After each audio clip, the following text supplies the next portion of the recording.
How you doing? How you doing? This is Thursday evening. Nobody's doing our live chats today on boxing, so I said, hey, I'm gonna as well do it myself and do a live chat. Yeah, I want to talk about boxing. This year's been nice, man. All the promoters been throwing pretty good shows this year, and um, and they continue. And the year's almost over, and they're still putting some good shows. I just want to give also a shout out to Mike Alvarado, Mile High Alvarado, for his nice knockout win. He's 6-0 on his comeback. He's talking about moving down to 140 and possibly challenging for the WC belt. Jose Ramirez, that'd be a pretty good fight. A stay busy fight. A title challenge against him, Mike Alvarado. If he decides to fight at 140, I think he's better off if he fights Maurice Hooker. Maurice Hooker would be an easier fight for him. Maurice Hooker's a little more unproven and he has a world title. I think that would be a good chance for him to win. He might surprise him early like he did in this last fight against Robbie and knock him out. He still carries a lot of power. He's pretty fast. But he's been through a lot of wars. Um, 3 fights with Brandon Rios and several other fights. But to tell the truth, the guy's got a pretty decent resume, 40 and 1 and 4, with pretty good knockouts. He still carries a punch.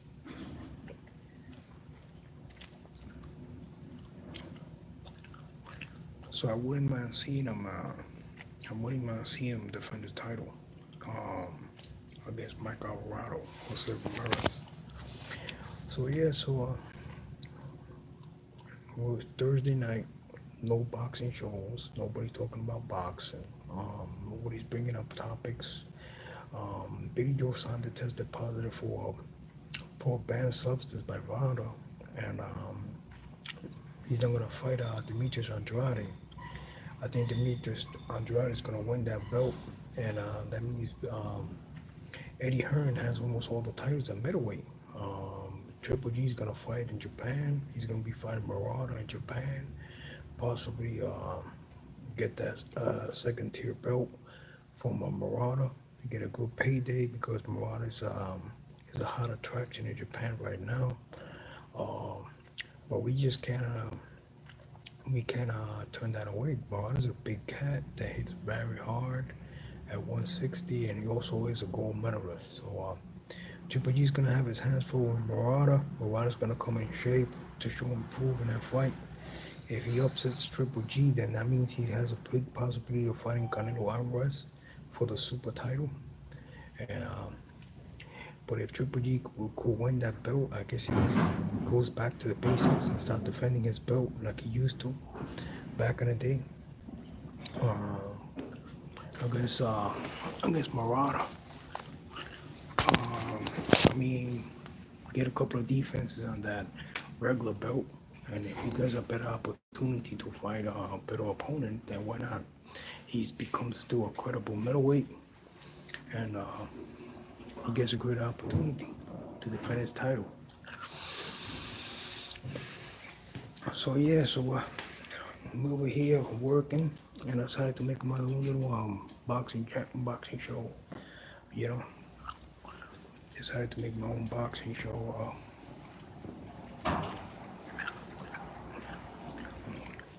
See what's going on here. So yeah, Manuel Char got thrown under the bus for that belt. They threw Manuel Char under the bus for that belt, and they took his title.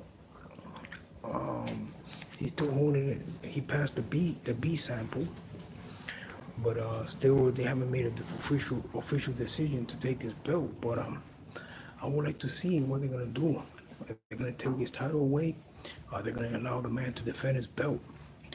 Uh, he passes the B sample, or are they gonna make an example of him? The WBA is creating a lot of problems for themselves with all these extra titles. Um, all these extra titles they got. These guys are coming out positive. The WBO also has this guy that's trained Billy Joe Saunders doing those extracurricular activities. I guess they gotta tighten the contracts. They gotta make the contracts more strict Like some of these Asian countries, like Japan, like Korea, South Korea, where you're an artist, an entertainer, they tie the contract. I guess they're gonna have to start doing it with their champions, these promoters.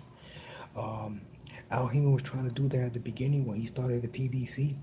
He trying to clean up guys like John Molina Jr., like Adrian Broner. I guess they're gonna have to start following that format. Make sure the guys are doing the right thing, so they could be more successful, move to bigger and better things. I think a guy like Manuel Char, very respectable.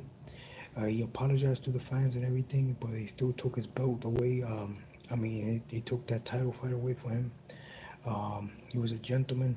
He even passes the B samples, and right now we don't know if they're gonna strip him for the belt or not. Um, Baby Miller has been quoting in several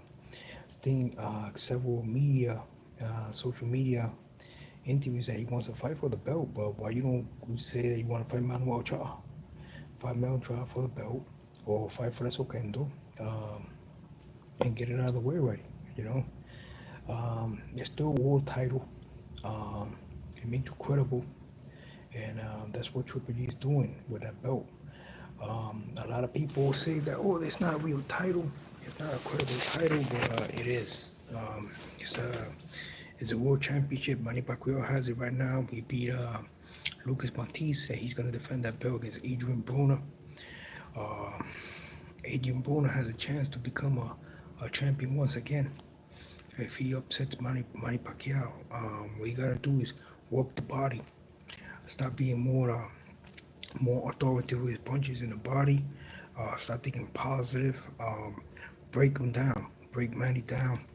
Dug his jab, right jab, go to the body with the left hook, and come upstairs. He has to pick up his punch output. Uh, Start throwing more punches. Stop admiring his work, and see if he could be able to put away this logic and put him into retirement and get this belt.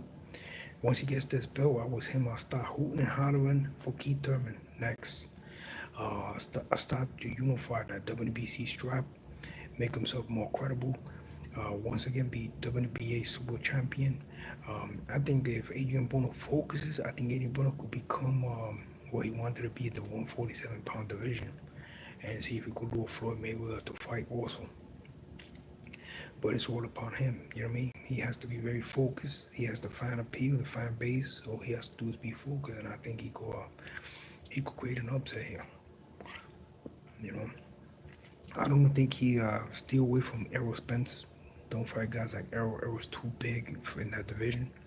But if he steals away from Errol Spence and guys like Terrence Crawford, I think Adrian Broner was to be very credible in that division. I mean, he still cashed in a couple of good fights, 5 or 6 good fights.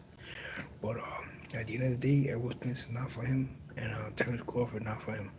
But he could cash in on the other ex-titleists and other titles in that division. You know, he has a great opportunity. So let me see. We got a lot of good stuff going on in boxing this year. A lot of great stuff. Usyk is gonna fight Tony Bello. Tony Bello's a little upset with the testing also. The water testing that he's doing. Everybody's scrutinizing these ex-champions, checking them out, see if they're coming out positive on drugs. Um, I think it's because Usyk, I mean, Usyk, he has these pity pat punches. Everybody's talking about, oh, he's great. I hear people talking about, oh, Marco Hook. Marco was sharp on by that time. By the time he fought him, Marco Hook was a shell of himself. His best fight performance was when he fought Alexander Povetkin at heavyweight, and he lost by decision. Um, Went back down, got trunked by several other fighters. Other cruiserweights that post cruiserweight knocked him out. Also lost a couple of fights, and everybody uses him as a barometer. But I think Usyk is gonna run into a crushing blow by this guy right here. Tony Bello has punching power. He doesn't throw downstairs. He's running on two. He beat BJ Flores. Um, Beat several other fighters. Beat David Haye twice at heavyweight. He could take a heavyweight punch. When he lost the first fight, David Haye was still looked very dangerous. He has pretty good dexterity there, duck punches, slip punches, and everything. So everybody's thinking that he's gonna be easy pickings for Usyk, but I think he could create an upset and become undisputed cruiserweight champion. I think as undisputed cruiserweight champion, you just stay there and defend against the current crop that's coming up in the new tournament, and become credible. And after that, he could hang up the gloves and retire. A couple of good paydays, and he could retire. Tony Bello, I think Tony Bello could do it. He could beat Usyk. Um, Usyk is a little unproven. He doesn't have punching power. A lot of these other fanboys from the social media are crazy about Usyk. The only thing I give him respect, but as a heavyweight contender to contest for these other heavyweight titles, I think he have a very hard time. Um, the heavyweight's too heavy. The heavyweight punch. Usyk doesn't have that. He's very thin. He has the pity punch style. He likes to stay in the pocket too much. Also, a guy like Deontay Wilder will capitalize on and knock him out. A guy like Anthony Joshua is way too big, way too athletic for him. And for a heavyweight, a guy like Tyson Fury will knock him out. Luis Ortiz, forget about it. Luis Ortiz, he'd be out on the stretcher if he fights Luis Ortiz. Um, the heavyweight punch is too much. It's just too much for a guy like Usyk. What we should do, if he manages to beat Tony Bello, stay at cruiserweight, defend that belt, become very credible at cruiserweight, and don't even think about going to heavyweight and fight any of these champions, or unless he wants to fight for a second tier belt, like the WNBA regular belt, something that Saul Canelo Alvarez is implementing himself at a 168-pound division against Rocky Fielding. I admire him for that. He's starting to test those waters at the super middleweight division. Um, he's going to try to fight for the WNBA regular belt against Rocky Fielding, which is a big super middleweight. Conor Smith is also another super middleweight giant there. You got the guys like Kalen Plant. Also, the super middleweights are very big. Even the WBO champion Gilberto Ramirez is a giant. These guys are very tall, very big, lanky. They carry a lot of power. They like to load up, throw combinations. So Saul Canelo Alvarez is gonna test the water, see if he can get that belt, and if he feels that uncomfortable, he's gonna go back down to 160. I think Canelo could still do 154. So following this platform, I think Usyk, what he should do is fight Fresno Kendo, challenge Fresno Kendo if he does beat Tony Bello, or the winner of the new champion of that belt. Unless the new champion of that belt, and or he could fight Trevor Bryan, who is a WBA interim. Get one of those belts and use that as a barometer to see if he can handle the heavyweight punch. Because if the guy undefeated Trevor Bryan, who's the WBA interim belt champion, could connect and knock him out. So now, if one of these guys tag him on the chin, it could be a wrap. You know what I mean? So what you gotta do is test the waters first, and if the waters are agreeable for him, a heavyweight, then because I admire Vander Holyfield. Vander Holyfield was an undisputed champion at cruiserweight, and he fought a guy like Michael Dokes when he went up to heavyweight. I still remember the fight. That fight was very competitive. He broke down Michael Dokes on the inside. He wore him out and knocked him out too. On top of that, and Michael Dokes was on the comeback, and Michael Dokes was flipping hot. You know, so if a guy like that could beat Michael Dokes and knock him out, you know what I'm saying? So that's what I want to see. I want to see a guy like Usyk going there against a live dog at heavyweight and be competitive and be able to put him away. And if he manages to do that, he's gonna get a lot of fans, a lot of people who's gonna like him. But if he can't do that, then forget about it. He should just hang up the gloves and don't even, stay a cruiserweight. You know.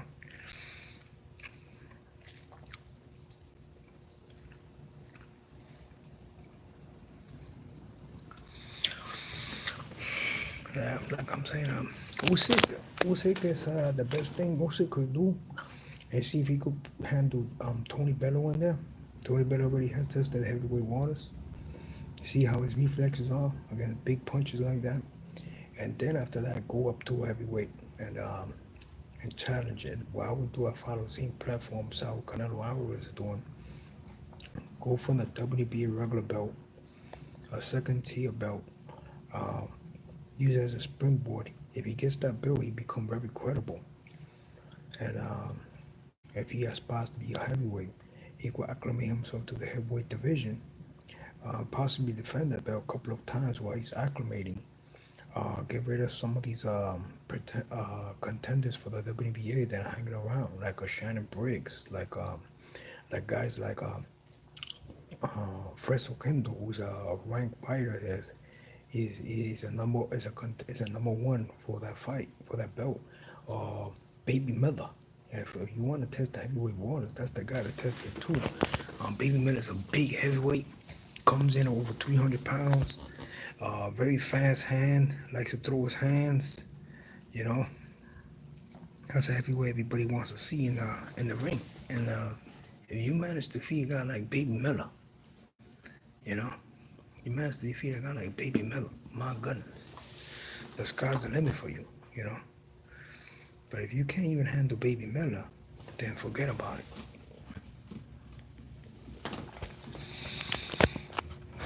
If you can't handle Baby Miller in heavyweight division, manage to outbox him, go at least, you know, 5 a guy like that, that's a contender, a hot contender, and he has a regional belt also, but he aspires to be a world champion, then forget about Deontay Wilder and forget about Anthony Joshua, okay?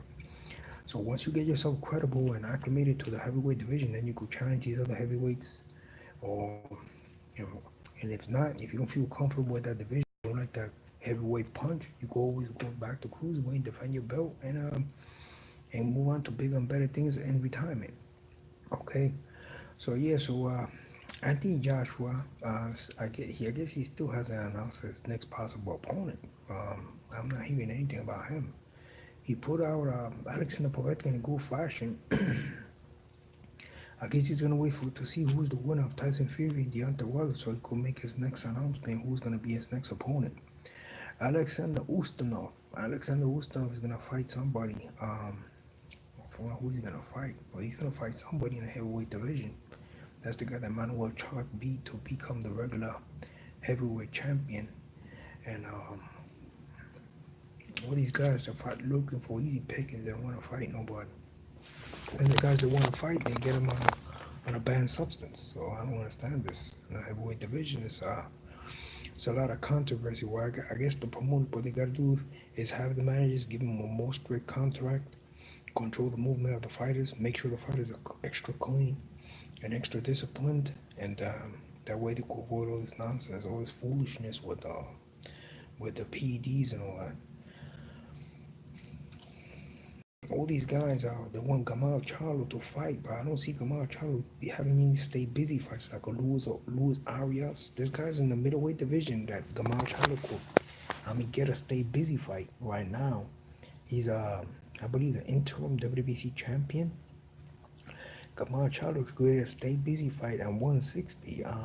People say, oh, he didn't do nothing at 154. That's highly mistaken. Gamal Charlo, he was the IBF champion. He beat a two-time IBF champion Cornelius Bumridge by knockout. Beat also this guy was named Austin Trout.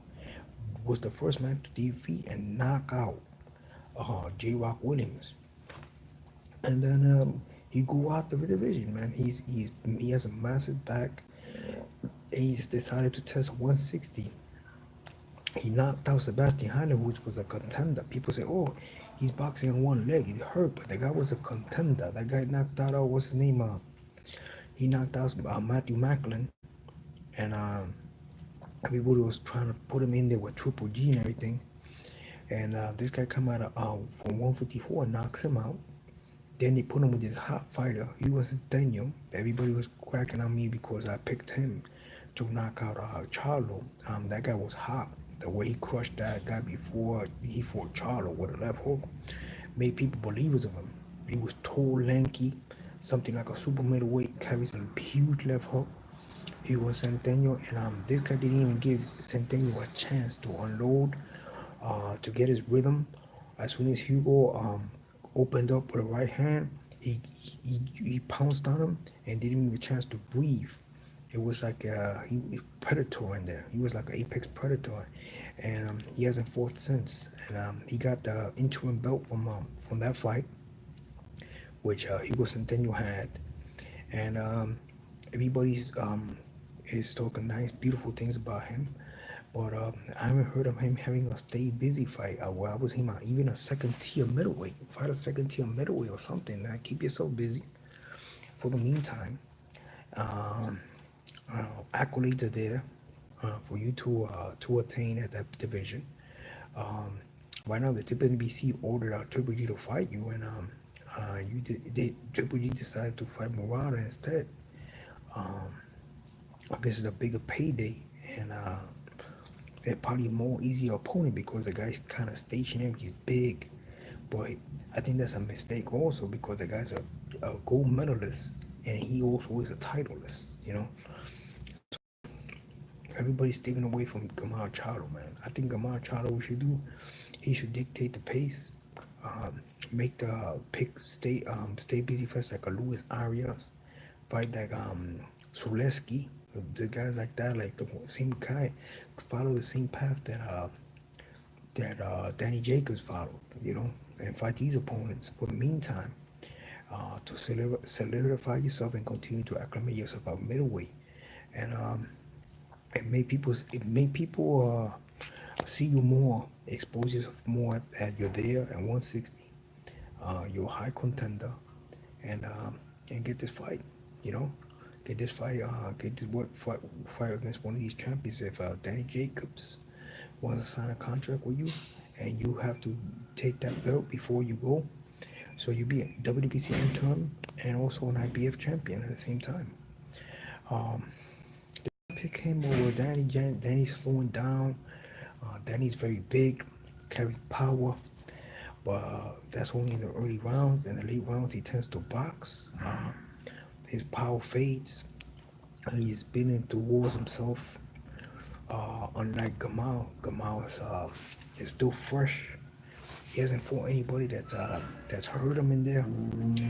He's always had an upper hand in skills and power over any of his opponents. So I think Gamal has an upper hand. He also wants speed with Danny to defeat Danny Jacobs. Demetrius, they're kind of even, but Demetrius is a southpaw. Gamal Charles' right hand is too potent for that southpaw stance that he has. Um, Demetrius is a little chinny, so I don't think Demetrius will pose a threat to Gamal. The only threat that Gamal has is he's a PBC fighter, and Demetrius Andrade and Danny Jacobs, they're fighting on the Eddie Hearn banner. But you never know. With everything that's going on with the PBC right now, they might just let them go in the dazzle uh, and fight these fighters and get these belts. Uh, uh, Even though Eddie Hearn's gonna have all those belts either way, probably make him sign a contract to fight and continue to fight in that banner. But still, he'd be managed by Al Heyman. He'd be an Al Heyman fighter.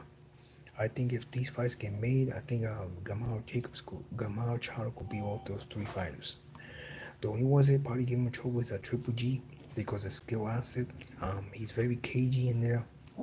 Even if when the fighter negates his right hand and it slips at uppercut and everything, he still manages to connect with the left hand, and he's very aggressive and he has a lot of willpower. So if the man could take that away from him in the middle rounds of fighting him on the inside and start connecting with his punch accuracy and with his right hand, maybe Gamal could do it. Also, Gamal's the bigger man.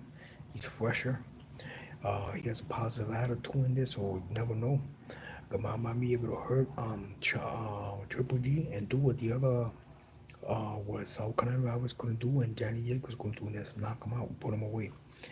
Now, the guy's going to be hard to get in the ring. It's going to be Alvarez for Gamal because Alvarez is the type of guy. He's very hard to negotiate a fight with. Um, If he sees that he's in danger of possibly even losing and the payday's not good enough, he's not gonna make the fight. So he probably vacate his titles and come out win some other way against another opponent. But if he does get him in the ring, it's gonna be a high pay fight. What Gamal has to do is make himself more credible in the middleweight division, so Canelo could be able to, especially now where he signed with Daz and Eddie Hearn, they want to make it a big event. So what he got to do is make himself more credible, more valuable in the ring, something like what the format that Deontay Wilder is doing. Talk more, do more shows, be more have more a little more publicity, and by him doing that, he becomes more credible, has a better chance to become a future opponent for Canelo Alvarez. Um, I think he's the future of the division, being that he's young, he's fresh, um, he hasn't been hurt at all, and he has that O. That O is very important in that division to make himself very credible. The people look at that O as after Floyd Mayweather and everything. So if he maintains that O and keeps himself winning and learning more in his craft, then I think Gamar Charlo is the future in that division. Okay, so now middleweight. Then Jared Hurd, he's been hurt. He got surgery. I don't know if he's probably gonna be come back. I think he's salivating with everything that's going on for to move up at 160. He's a unified champion at 154. If Jamel Charlo doesn't make a fight with him, or Jimmy Munguia, I don't see him staying there too long. He's gonna probably be bowled up and go into 160. He sees as the 160 is opening up for opportunities for a guy like him. Size wise, he could compete with any other middleweights. So Jared Hurt's probably gonna move up. It's more valuable. It becomes more lucrative for him at the 160-pound division than staying at 154 and gets one of these fighters to fight him. I think Jimmy Munguia's also want to go up to 160 also. Uh, he wanted to fight Triple G at one time before he became WBO champion, and I think that's the way. That's gonna be the move. All these guys gonna be moving up to 160. By them doing that, I think Errol Spence gonna do the same thing. He's gonna be moving up another division to 154 and possibly to 160. All these big welterweights are gonna start moving up.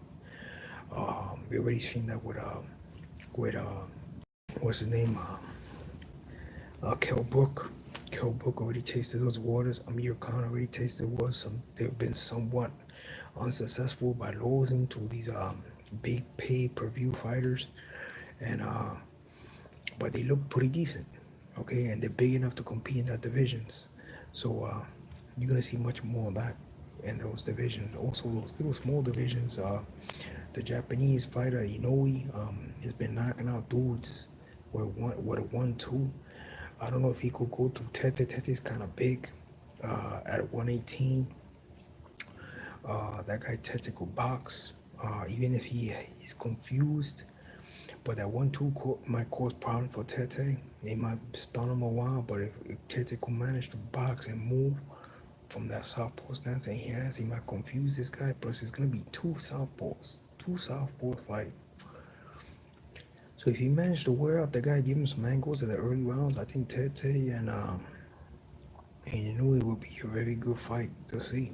Inoue has the upper hand with the power, but if Tete starts giving him angles from the height and movement, Tete might be able to create an upset. So yeah, I just wanted to make this short video here about boxing. You got a lot of stuff to talk about here. We got a 140-pound division also is hot. 135-pound division. All these title lists. Every division is stocked with great fighters and great champions. So all people could do is talk about positive things about the boxing right now. I don't see anything negative going on right now. Even when some of these boxers do outside conflicts and everything, all the managers got to do is tighten up the contracts, control the movement of the fighters, and make the fighters more credible and more respectable. Something what Al Heyman was doing, something what Bob Arum was doing at one time. So I guess they're gonna have to go back to that format. That's all. So yeah, so Billy Joe Saunders, I think he should move up to 168. Forget about that division. He's another one that got to be clean. Frank Warren or whoever's promoter is and manager, they got to tighten the noose on that guy so he can become more successful in his professional boxing career. And I just wanted to make this little video right here. I see a couple of other guys was trying to do the same thing. I want to see if by making a little short video was good. It's good for us. So now you guys have a great evening, and you guys take care. Bye.